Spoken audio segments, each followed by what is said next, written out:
మహాలయ పక్షాలు పితృపక్షాల గురించి మన పురాణాలలో అనేక విధానాలుగా చెప్పబడ్డాయి. గరుడ పురాణంలో కావచ్చు, అలాగే బ్రహ్మ పురాణం, విష్ణు పురాణం వంటి పురాణాలలోనూ, రామాయణ మహాభారతంలో కూడా మహాలయ పక్షాల యొక్క ప్రాధాన్యత ఉంది. విశేషంగా మహాలయ పక్షాల యొక్క విషయాన్ని గురించి మహాభారతంలో ఒక కథ రూపంలో మనకి చెప్పడం జరిగింది. పూర్వం కర్ణుడు ఆయన చనిపోయి స్వర్గం లోకానికి పయనం అయ్యేటువంటి మార్గంలో ఆయనకి విపరీతమైనటువంటి దప్పిక, దాహం, ఆకలి అనేటువంటివి కలగడం. ఆ సమయంలో ఆ ఎదురుగుండా ఒక నది ప్రవహిస్తూ కనపడడం. ఆ నదిని ఆయన స్పృశించిన వెంటనే ఆ నది మొత్తం బంగారమయం అయిపోవడం.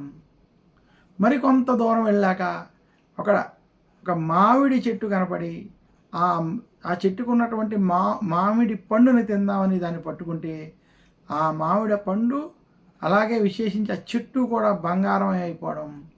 అది చూసి ఆశ్చర్యచకితుడైనటువంటి కర్ణుడు తన తండ్రి అయినటువంటి సూర్యభగవాన్ని ప్రార్థించగా సూర్యభగవానుడు ప్రత్యక్షమయ్యి అప్పుడు కర్ణుడు సూర్యభగవానికి తనకైనటువంటి వృత్తాంతాన్ని చెప్పగా, నాయనా, నీవు నీ పూర్వజన్మలో విశేషించి అనేక దాన ధర్మాలు చేసావు.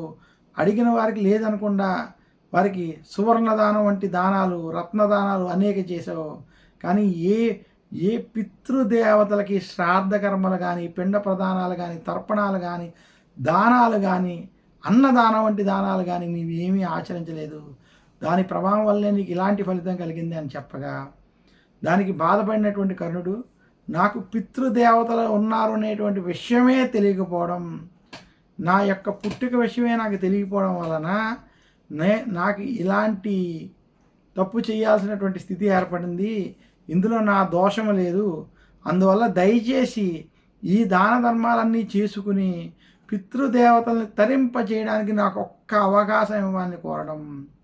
అలా విశేషంగా కర్ణుడు కోరినటువంటి అవకాశాన్ని, ఆ విషయాన్ని గ్రహించినటువంటి సూర్యుడు యమధర్మరాజు యొక్క సహాయముతో కర్ణుడికి భూమి మీదకి ఒక 15 రోజులు పంపించి ఆ కార్యక్రమాలు చేసుకునేటువంటి అవకాశాన్ని వరంగా ఇవ్వడం.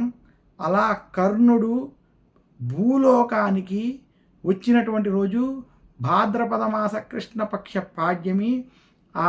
అలా వచ్చి ఆ 15 రోజులు భూమి మీద పితృదేవతలకు సంబంధించినటువంటి కార్యాలను చేసి, పితృదేవతలకి తర్పణాలు, దానాలు, అలాగే భోజనాలు వంటివి ఏర్పాటు చేసి, పితృదేవతలకు సంబంధించినటువంటి శ్రాద్ధ కర్మలు వంటివి ఆచరించి, ఆ 15వ రోజు అయినటువంటి మహాలయ అమావాస్య రోజు విశేషంగా ఇవన్నీ ఆచరించి తిరిగి స్వర్గానికి వెళ్ళినటువంటి రోజుగా, అందుకనే ఈ 15 రోజులు మహాలయ పక్షాలు పితృపక్షాలుగా చాలా ప్రాధాన్యత చెందాయనేటువంటి చెప్పేటువంటి ఈ పౌరాణిక కథ ఆధారంగా మహాలయ పక్షాలకి, పితృపక్షాలకి అంతటి ప్రాధాన్యత, అంతటి విశిష్టత వచ్చింది.